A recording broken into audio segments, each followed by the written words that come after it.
بسم الله الرحمن الرحيم إن الحمد لله نحمده ونستعينه ونستغفره ونعوذ بالله من شرور أنفسنا ومن سيئات أعمالنا من يهده الله فلا مضل له ومن يضلل فلا هادي له ونشهد أن لا إله إلا الله وحده لا شريك له ونشهد أن سيدنا ومولانا محمدا عبده ورسوله صلى الله عليه وعلى آله وأصحابه وسلم. أما بعد، قال تبارك وتعالى بعد أعوذ بالله من الشيطان الرجيم بسم الله الرحمن الرحيم يا أيها الذين آمنوا اتقوا الله حق تقاته ولا تموتن إلا وأنتم مسلمون. وقال تبارك وتعالى أيضا يا أيها الذين آمنوا اتقوا الله ولتنظر نفس ما قدمت لغد واتقوا الله إن الله خبير بما تعملون. Alhamdulillah, my respected brothers, elders and sisters, we thank Allah subhanahu wa ta'ala for His blessings upon us. Alhamdulillah, we're over here in the best of nation, being amongst the best of people before Allah subhanahu wa ta'ala, and it's not something small. This is the greatest blessing that Allah subhanahu wa ta'ala could have bestowed upon us, and we have it. Aside from all the other little things that we have that don't mean much to Allah subhanahu wa ta'ala, but make our life much easier to practice the deen. Now last time we talked about the focus of everyone, how we could focus on many different aspects of this world, and Islamically there's three different aspects that we could focus on: society itself, the family, and the self. And the key to fixing all of it obviously is to start at the self. If the self is correct and every individual, the family corrects themselves, that family will be correct. If that family is correct, then it will produce blocks, which is the kids, the future generations, to help society to become correct. And ultimately, the families create a community, the communities create societies, and if every individual is trying their best to correct themselves, the majority of that society will be correct. So what we want to talk about today now is how to make ourselves correct, the path that we get on to make ourselves correct. Because it's very easy, and most people, everybody almost, they all want to do the correct thing. Even those people that have very bad deeds, ultimately they justify it with a just cause behind their deeds. In other words, they're trying to do what they believe to correct, but they're just following their own desires, and they went on the wrong path, and ultimately led to the wrong deeds. So before we can even look at that path and knowing that, okay, this is what I'm going to do and I'm going to be consistent in it, we have to understand what that path is. And in the hadith, the Prophet ﷺ, in this hadith, some scholars say it's da'if, some say it's different narration, one says marfu', there's many different narrations for it. Where it talks about the Prophet ﷺ asking Harith radiallahu anhu, how did you get up this morning? And he said, I woke up as a true believer. And then the Prophet ﷺ said, that's a very big claim, but he said, every single saying has proof. What's the proof of your saying, of this claim that you're making? So he said, some of the things he said, I have no need for the worldly materialistic life of this world. Whether he has it or not, he has no need for it. I spend my nights awake worshipping Allah subhanahu wa ta'ala. I spend my days thirsty, obviously is fasting for Allah subhanahu wa ta'ala. And it's as if I can see the throne of my Lord Azza wa Jal. Obviously with the Prophet sallallahu alaihi wasallam, he tells us that when you pray as if you see Allah subhanahu wa ta'ala. If you do not, then know that He's watching you. In other words, we're praying as we're standing in front of the throne of Allah subhanahu wa ta'ala. And he says, it's as if I can see into the people of Jannah, and I can see them enjoying themselves and visiting one another in it. And as if I can see the people of the hellfire, I see them being punished within it. So after he said this, the Prophet ﷺ said, you have understood, you have come to see the truth. Now have the istiqamah. Now stay firm on this path. The hadith goes on, but this is where the lesson starts, where before now we can even say that, okay, I want that consistent path, let me be consistent in doing that as well. We have to look and see, wait, how did Harith radiallahu anhu get to this path? What did he do to get himself on this straight path where now he can see these things? Because obviously we try to do that, right? As soon as we say Allahu Akbar, we're trying to worship as if we're standing in front of Allah subhanahu wa ta'ala, but you see our mind drifts off. When we read the ayats of the people of Al-Jannah, we should be having so much conviction that this ayah is true, because it should be even more proof than what we see in ourselves. Like right now, we see the world and this dunya, what it has to offer, but a lot of it's just almost like a dream, because it's not really there. We can easily go to death and none of it will be there for us. So our eyes may deceive us, but the ayat of Allah subhanahu wa ta'ala will never deceive us. So we should have more conviction in the ayat of Allah subhanahu wa ta'ala than what our eyes can see. Doesn't mean that we just now throw away our eyesight and completely, no, this is a blessing of Allah subhanahu wa ta'ala. But when it comes to making decisions, when it conflicts with the deen of Allah subhanahu wa ta'ala and our desires, then at that time we should choose the deen and the ayats of Allah subhanahu wa ta'ala instead of relying on what we think to be the truth.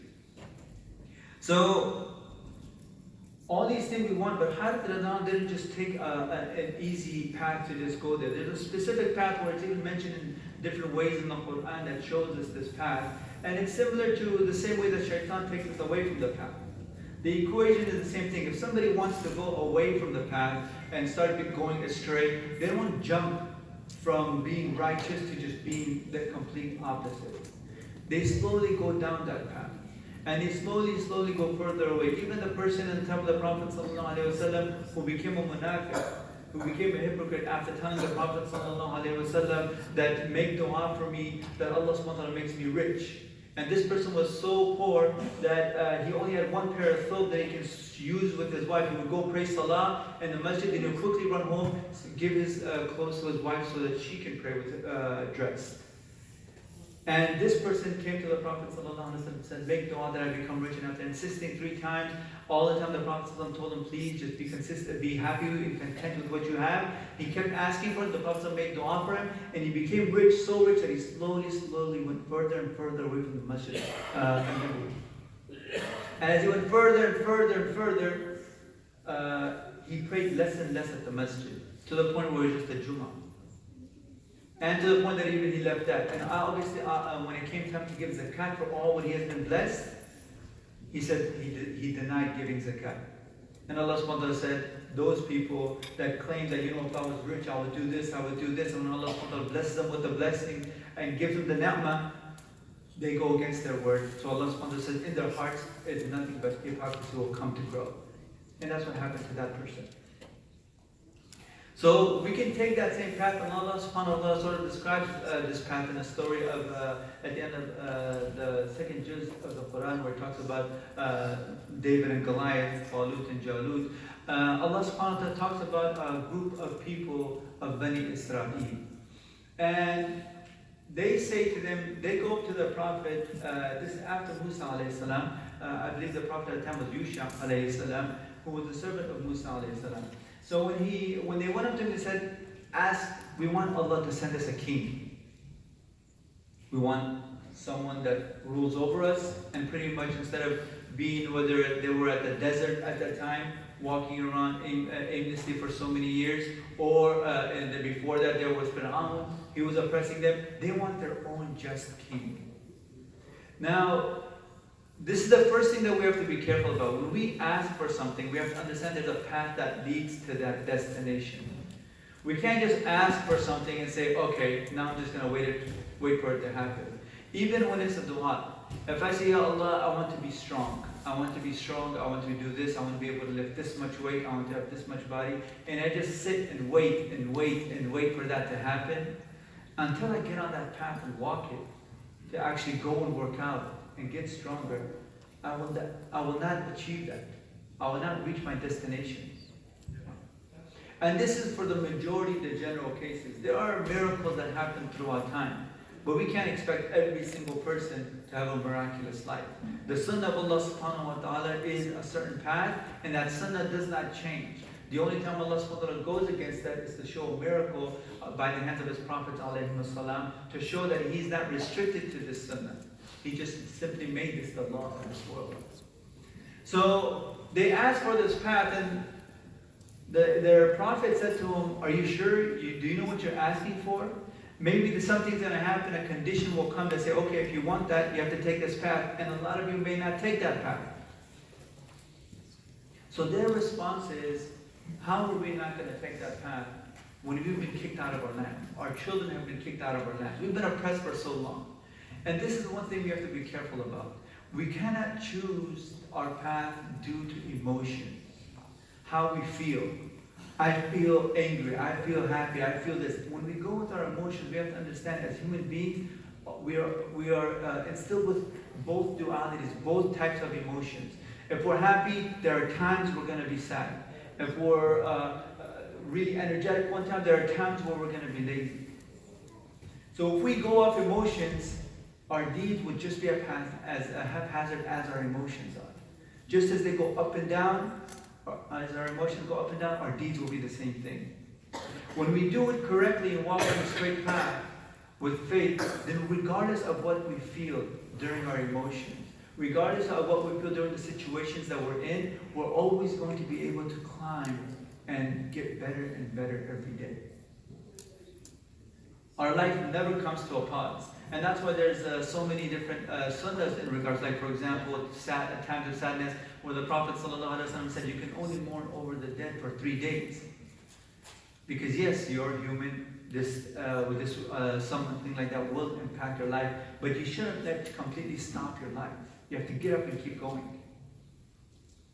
And a believer, regardless of how close or how loved the person next to him is that passed away, they will be able, their iman will be able to push them and get them to muster up that strength to continue going on with their path and continuously getting better and elevating themselves before Allah subhanahu wa ta'ala every day. So when the Prophet ﷺ said this to them, they said, no, we're going to, and they were acting off emotions. And what happened is, as soon as those emotions came, now when the Prophet ﷺ said, okay, Allah subhanahu wa ta'ala has sent you Talut as a king. Now when your heart's not into it, when it's based off emotions, or there's something else that's there, some other agenda, or some other reason, or some other cause, jealousy, hatred, whatever it may be, you right away want to reject. And that's what they said. What? Him? Talut? A king over us? And obviously in the Bani Israel, so many prophets came from families within Bani Israel that it almost came like an honor for the prophet to come out of their family. Or an honor for a king to come out of their family. So right away, that's why lineage is so important in the Jewish faith. So right away they did it. They said, we're richer than him, we're better than him. How is he going to be a king over us? This is not them logically coming with an objection to what the Prophet ﷺ said. Also, this is not something that somebody can argue as well. Technically, when the Prophet ﷺ, look at the adab of the Sahaba, the way the Prophet ﷺ raised them. Whenever he made a decision, a Sahaba, if he had a different opinion, he would say, was this wahi? Or was this your opinion? We talked about this last week. And if you would say, this is my opinion, then they would say, well, I have another opinion. If it's wahi, if it's revelation, they stay quiet. This is not the time for us to be like, well, I got a better idea. Because now you're not arguing with the Prophet ﷺ, you're arguing with the wahi, the Quran. If everybody can come a little forward, there's a lot of space over there. We didn't make space for brothers to come. So this is what they did. They said, when the Prophet ﷺ said, Allah subhanahu wa ta'ala sent you Talut as a king, there should be no, oh, I got another opinion, I know someone that's much better suited. This is from Allah subhanahu wa ta'ala, the Prophet ﷺ said it, and they should accept it. But like I said, if there's another reason within someone's heart to reject, they will find reason to reject. And the Prophet ﷺ told them that, listen, logically he's better than you in strength and body, he's better than you in knowledge. And they're just looking at it all in status. Is he from the high family? Is he from a noble family? Does he have that much money? That's what they're looking at. Where even logically, Talut ﷺ proved to them that no, he's a better king than you guys. And not only that, he gave them something that could prove to them more on the basis of faith. He said, look, there's going to be an ayah that's going to come down to you. This sign should be proved to you that he's going to come with the sign. This should prove to you also that it's from the family of Musa, family of Harun, this tablet that shows that he is the right heir to be a king. So this is them finally saying, okay, you know what? He's a king. But now it shows why certain people jumped off that path. When Talut actually became a king. When Talut actually became a king, like I said, there were people that were against it to begin with. But because of all the signs, because of all the proof, they had nothing to say, they had to follow along with it. So then Talut, he's still going on that path, because with a king, you need a kingdom. So now they have to go get their kingdom. So he said, we're going to go by a river. None of you drink from it, except someone that's going to only drink a handful. That's it. Other than that, don't drink any more from it. They went past that. And right away, like I said, if you're not working on your faith throughout this whole time, any excuse is enough to disobey.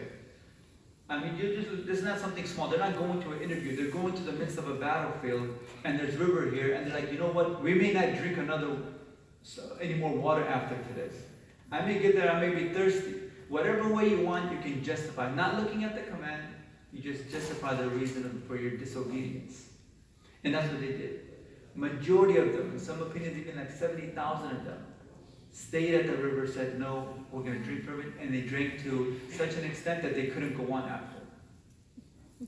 Now, this also leads to them not just drinking from the river and saying, oh, okay, that's it, I can't go anymore. Their Talut said to them that if anybody, the only person that's going to go with me is the one that's going to drink handful. But he didn't reject them. They themselves could not continue afterwards. They just could not quench their thirst, and they kept drinking and drinking to the point where they couldn't go anymore. They couldn't move anymore. It's almost, you can actually have a type of drunkenness from drinking too much water. And they were stuck there. And only a few left after that. And after that, even then some people said, you know what? All these people passed the river, those that stayed back. Some people still said, you know what? This is pretty crazy. In that army there's Jalut. And I don't think we have the ability to go against Jalut.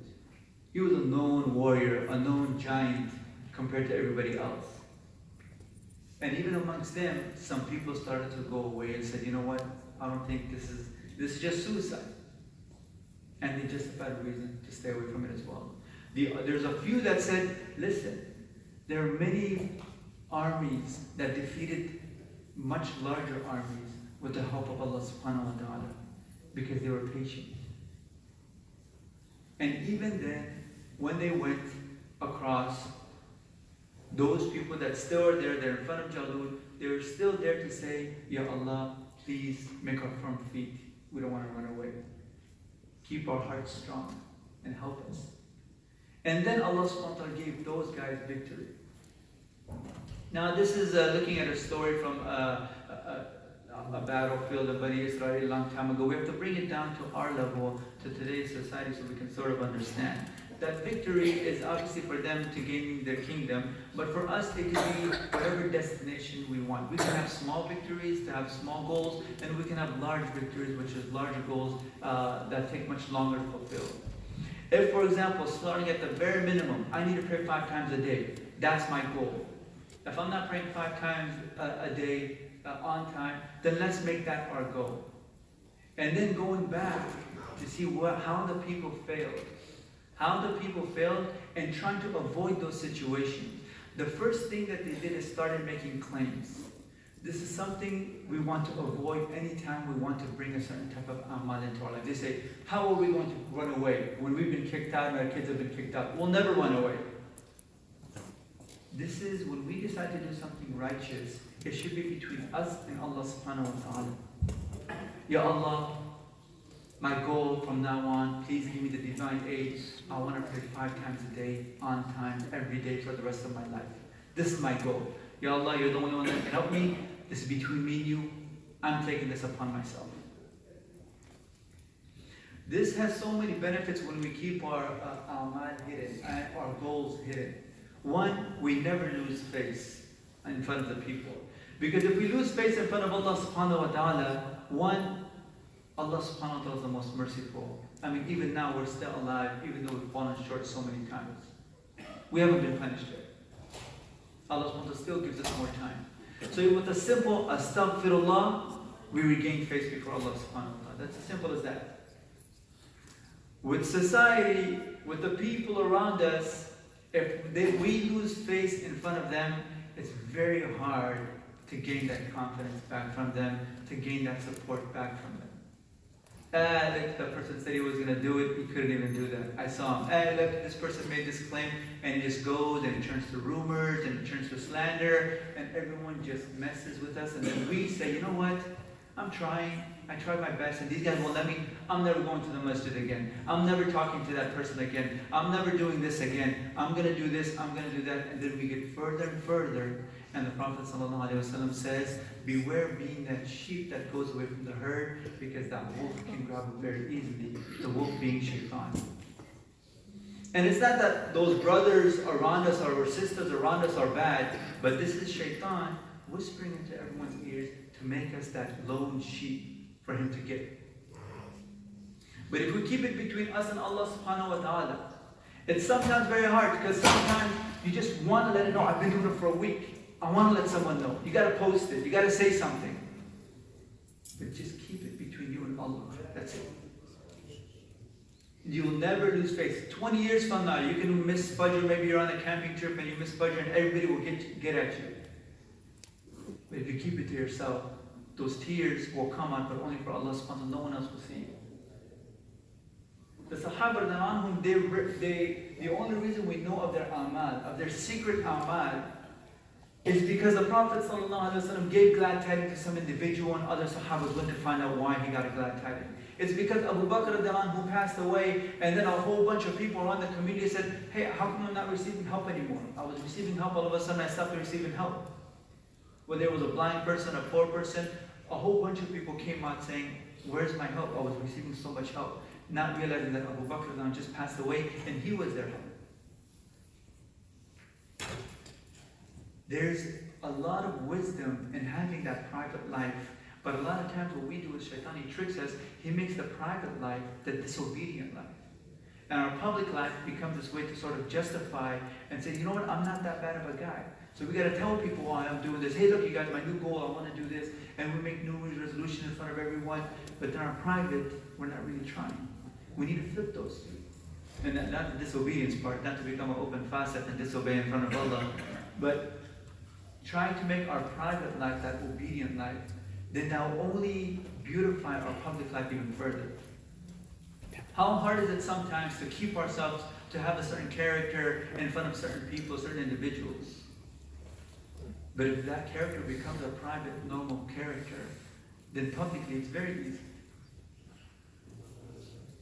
The second is, like we said, they got into emotions involved. Never ever let emotions get the best of you. Those emotions, our faith should be strong enough to control those emotions at all times. Whether it's me with my kids, me with my spouse, me with community members, whoever it is, co-worker, our emotions should never get the best of us. And especially when it comes to between me and Allah subhanahu wa ta'ala.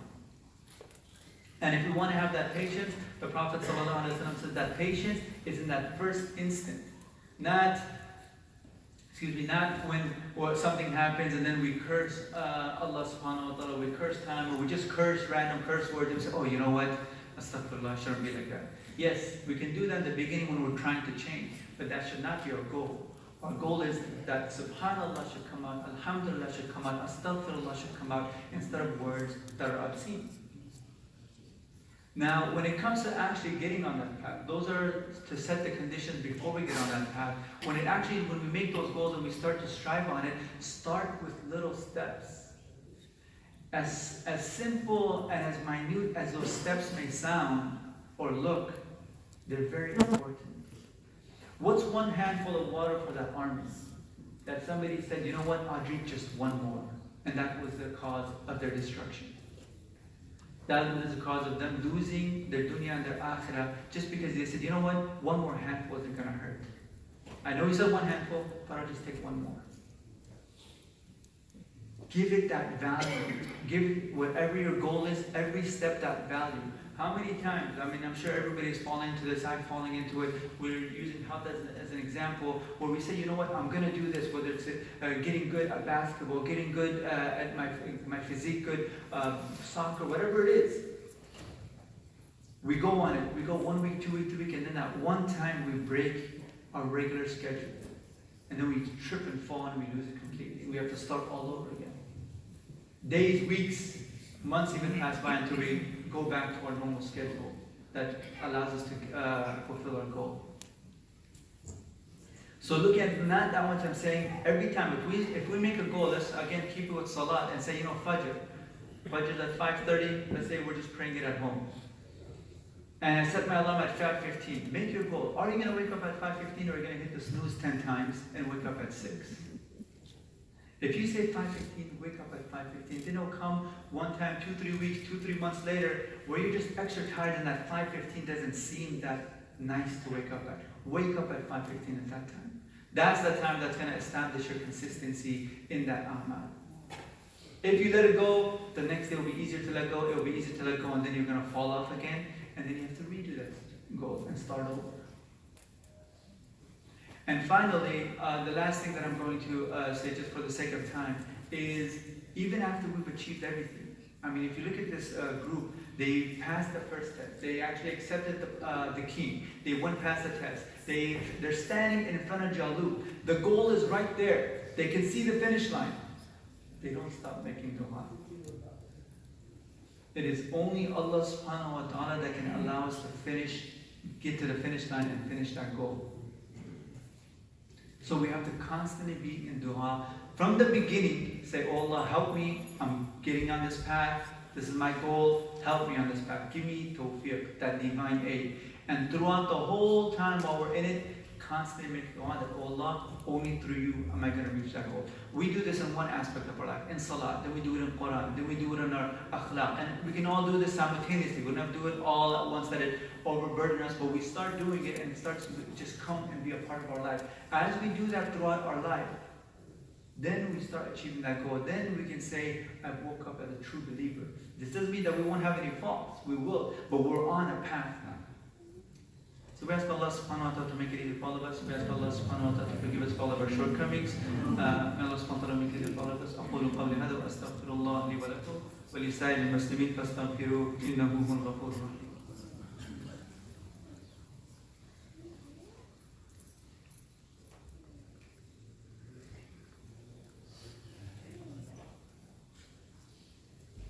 إن الحمد لله نحمده ونستعينه ونستغفره ونعوذ بالله من شرور أنفسنا ومن سيئات أعمالنا من يهده الله فلا مضل له ومن يضلل فلا هادي له ونشهد أن لا إله إلا الله وحده لا شريك له ونشهد أن سيدنا ومولانا محمدا عبده ورسوله صلى الله عليه وعلى آله وأصحابه وسلم.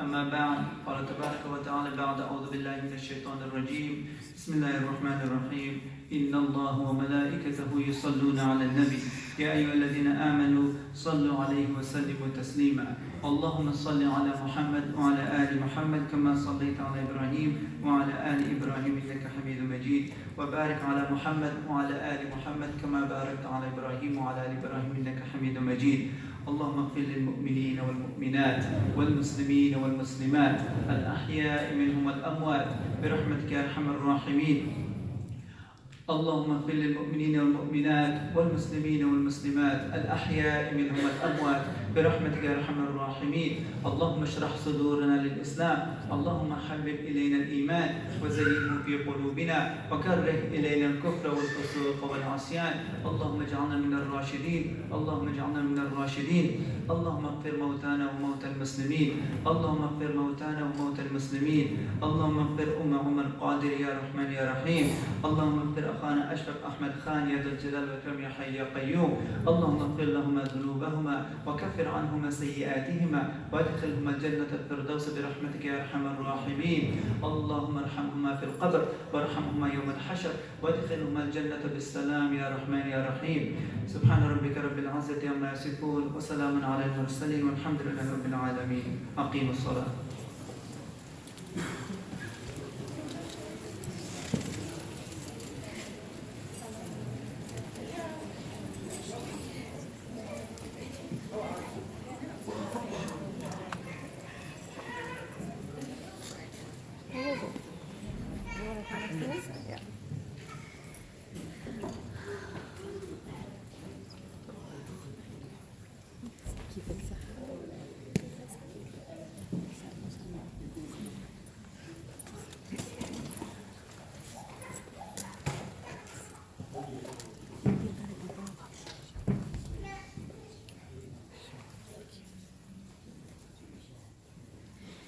Still space inside. Anybody outside looking for space?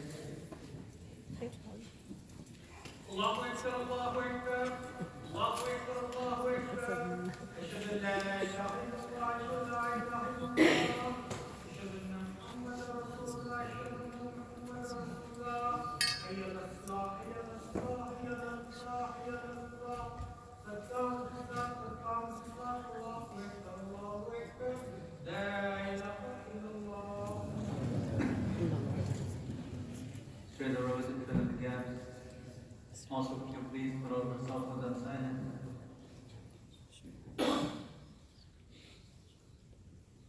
Allahu Akbar.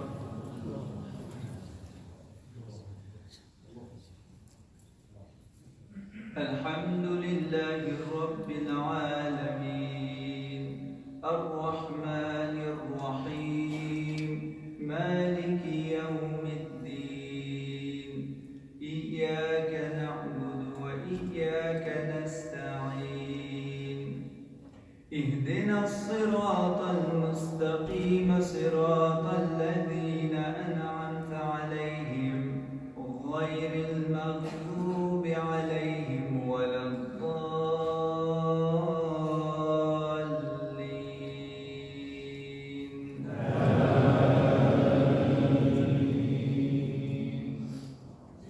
يا أيها الذين آمنوا اتقوا الله حق تقاته ولا تموتن إلا وأنتم مسلمون. واعتصموا بحبل الله جميعا ولا تفرقوا. واذكروا نعمة الله عليكم إذ كنتم أعداء فألف بين قلوبكم فأصبحتم بنعمته إخوانا. وكنتم على شفا حفرة من النار فأنقذكم منها. كذلك يبين الله لكم آياته لعلكم تهتدون. الله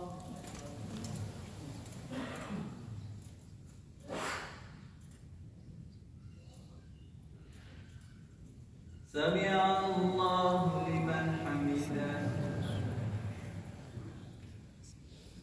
الله أكبر.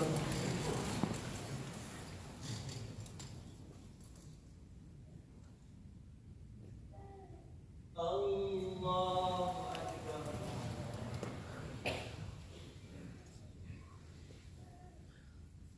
الله أكبر.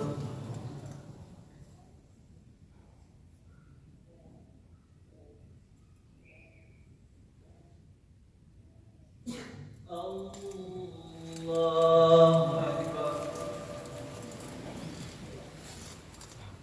الحمد لله رب العالمين الرحمن الرحيم مالك يوم الدين. إياك نعبد وإياك نستعين. اهدنا الصراط المستقيم صراط الذين أنعمت عليهم غير المغضوب عليهم ولا الضالين.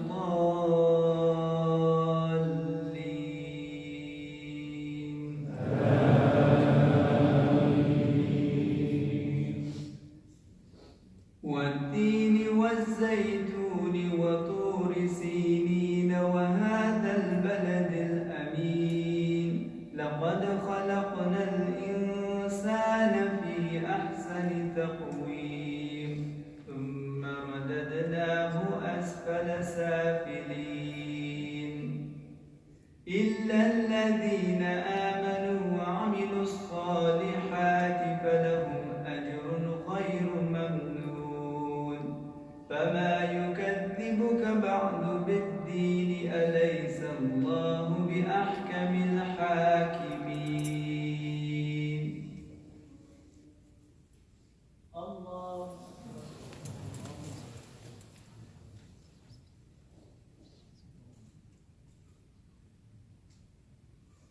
سمع الله لمن حمده. الله أكبر.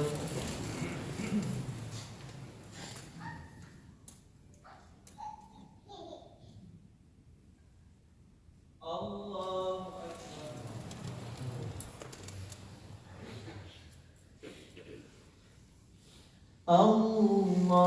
أكبر.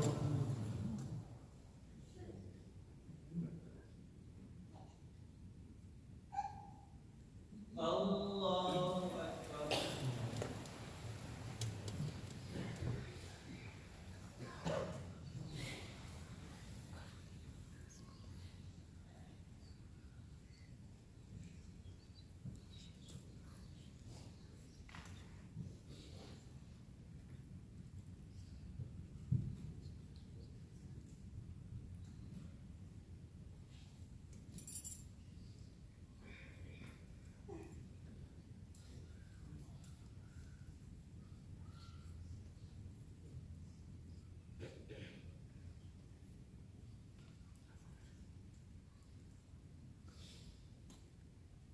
السلام عليكم ورحمة الله. السلام عليكم ورحمة الله.